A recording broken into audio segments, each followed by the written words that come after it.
नमस्कार, मी प्राची घाणेकर आणि तुम्ही पाहताय झी 24 तास आणि बुलेटिनच्या सुरुवातीलाच बातमी जरांगेंच्या प्रकृती संदर्भातील। मुंबईतील आंदोलनानंतर मनोज जरांगे हे संभाजीनगरमध्ये दाखल झालेले। मनोज जरांगे पाटील यांच्यावर छत्रपती संभाजीनगरच्या गॅलेक्सी या खासगी रुग्णालयामध्ये उपचार सुरू करण्यात आले।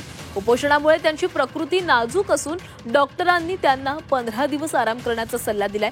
जरांगे यांच्या 8 पैकी 6 मागण्या राज्य सरकारने मान्य केलेल्या आहेत आणि या मागण्या पूर्ण केल्यानंतर जरांगे यांनी त्यांचं उपोषण सोडलेलं आहे आणि ते छत्रपती संभाजीनगरकडे रवाना झाले।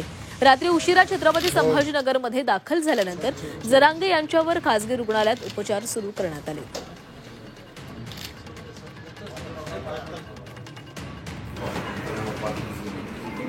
बरं ऐक ना, आता कोण शहरात आहे की कोण आहे नाईटला कोण? आता आल्यानंतर त्यांना चक्कर येत होते, त्याच्यानंतर पोटही दुखत होतं, ॲबडोमिनल पेनही होता, बीपी त्याचा 90-60 होता, शुगर ऑलरेडी आपण तिकडे केली होती 70s होती।